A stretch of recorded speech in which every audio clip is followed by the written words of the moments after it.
Hello there, my name's Chris Dangerfield and welcome back to my channel. This is Club 16 to 24 part 2. So yeah, we ate 50 magic mushrooms each and we thought, wicked, let's walk back into town. That'll be good. So we've done them and no problem. Knocked them back with some beer. Walked down into town. Got into town. Nothing. Nothing at all. We're walking about. And we don't know what we're looking for. We don't know nothing familiar. So a little bit of stomach ache, a little sort of shiver and that. Years later, I'll be like, here we go. 3 years later, sitting at Glastonbury, but no, just walking around, sharing a can of beer that we'd bought with our remaining sort of £5 or whatever. And then, fuck me.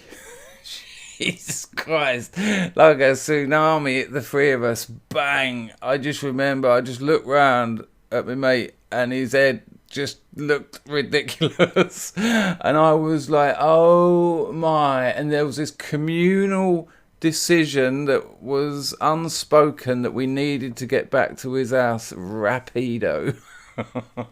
So we've just walked up to his, and usually that walk was about 5 or 10 minutes, and it took us about half hour, and I was a yes. This is I have never known anything like this. It was pure psychedelia as I had read about. I'd been doing my research, you see. I was already going down this road. I'd read Medoza Perception. I'd read Carlos Castaneda.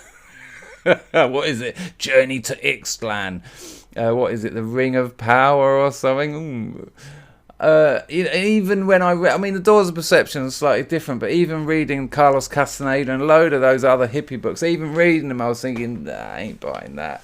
And I remember being a bit upset that I was cynical. I thought, you're a bit hard edge, you are. Why can't you just go with this? Why can't, yeah. And then one person thought it was an owl, but the other person saw a pirate. But it turned out to be the sun. And no. And even on the trip, even though it was visual and I was questioning everything, it felt hard. It felt penetrative. I wasn't kind of enjoying the natural beauty of nature around me, what little of it there was amongst the chemical factories and main roads. But I wasn't looking at trees and grass and wondering in the connectedness of them all. I was having like deconstructions of class systems. But loving it, absolutely loving it. You hear, it's a cliche, isn't it? I found out how the universe worked. Well, I found out how the means of production worked. What a first trip. Yeah, man, I'm on like a Marxist thing here. And we got back to his house, and even in there, I was taken through a journey of the stages of production, from nature through to culture. I remember he had this leather chair, and I was, went right back to the birth of the pig that would then be farmed and then the leather produced, and etc. And is it pig? Does leather come from pigs? Pig leather. It was pig leather. It certainly was pig leather. I had no idea. But I remember going down the agriculture route, farming, crop rotation. I was thinking of the fallow field society. I remember being stuck on the division of labour specialisation. I was really enjoying the noble savage and trying to tell the others about it, and they could not give a shit. They were tripping. He's got a CD, or no, he's got a record, an old 7-inch with the middle cut out. The ones that used to come out of jukeboxes. You needed a little plastic thing. He's just got one. He's just spinning it and just there. The other one, he's gone, I want some toast. I need some toast. He was from up north. He went, I'm going to have some toast. And I've just watched him get some bread out. Of course, I'm thinking crop rotation. I'm thinking of growing Loving it, don't get me wrong. You know, I still had the physical effect of rushing and the colours, and we were listening to the Doors. But to be honest with you, at the time, of course, I liked Jim Morrison. I was a young wannabe alpha male, or some would say very successful. I will not give myself, fuck it, I was doing really well in that. But it was not kind of convincing what just the day before was like, love me 2 times, babe. Rock and roll was suddenly like a load of blokes acting hard. It just sounded a bit like, yeah, oh yeah. And I was, it wasn't like being at film school in LA or anything in the 66 at all.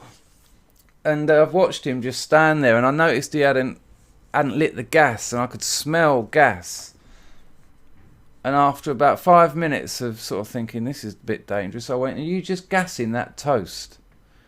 And he started laughing, turned it off, and then he looked at me and went, I could just kill myself now.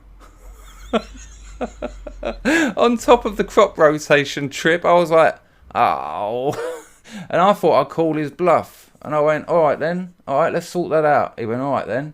Now he's left the room, and I just forgot about it. I just forgot about it. And my other mate's just sort of going, like, you know, he's just having a nice normal psychedelic time. The other geezer's come back in with his coat, and I went, what have you put your coat on for? It's boiling in here. He went, I thought we were going over the train tracks. I'm going to, like, kill myself. Anyway, the next day, I mean, the night continued. It was a trip. It got involved. I remember feeling a bit disappointed. They weren't so into talking, the other two. They weren't following what I was saying. I kind of knew it was because they weren't interested. It wasn't me thinking I was cleverer than them. You know, I was going off to art college. I was of that type. They weren't. You know, they ended up window fitters or something. They weren't critical of aesthetics. So why would they want to talk about it? But after spending a few hours at home, my mum and dad's house, on my own that night, I remember thinking, this is absolutely it. I have just been through something. And a month later, my father was dead. And that's quite hard when you're 16, out of the blue as well. He went from a perfectly healthy 50-something to a man in a box, 6 foot in the ground. My brother was already at university, and I was, like I say, off to art college. My mother was going to be left alone at home. She'd been there for 18 years with about 25 years with my father, and then 18 years, maybe longer, with my dad. 18 years with my brother and 16 with me. Little 2 up, 2 down, middle of terrace, perfect. Very poor throughout the 70s. When they first got married, they entered loads of competitions, my parents, on the hope they might win something. Really? Sat around for days on end entering competitions. They grew mushrooms, ironically, in shoeboxes, not magics, just ones to eat.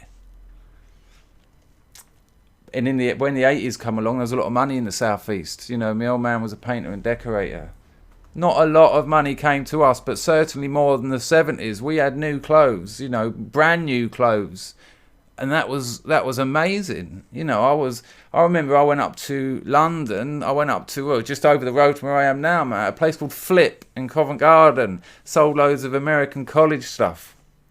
And I turned up in Dartford with a pair of green jeans, one of that, like I don't even know what, like some kind of baseball or some kind of American sport that we didn't even know existed in England, sort of top on with numbers and that. Oh, I thought I was the absolute nuts.